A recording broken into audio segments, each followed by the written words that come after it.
বিভিন্ন দাবি দাওয়া নিয়ে রেলের ডিআরএমকে ডেপুটেশন জমা দিল বহরমপুরের বিজেপি বিধায়ক কাঞ্চন মৈত্র।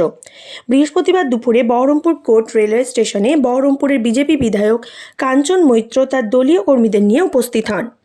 বহরমপুর কোর্ট রেলওয়ে স্টেশনের 2 নম্বর প্ল্যাটফর্মে শেড না থাকায় যাত্রীদের অসুবিধার কথা উল্লেখ করে অতি দ্রুত 2 নম্বর প্ল্যাটফর্মে শেড নির্মাণ করার দাবি, পাশাপাশি রেল স্টেশন সংলগ্ন এলাকায় উচ্ছেদ করে দেওয়া হকারদের পুনরায় বসার দাবি, পঞ্চাননতলা রেল ওভারব্রিজের কাজ দ্রুত সম্পন্ন করা, কাশিমবাজার ঝামখলা লেভেল ক্রসিংয়ে ফ্লাইওভার, এছাড়াও মানকড়া এলাকায় সাবওয়ের কাজ দ্রুত শেষ করার দাবিতে বহরমপুর কোর্ট স্টেশনের স্টেশন মাস্টার পি তিরাকের হাতে ডেপুটেশন জমা দেন,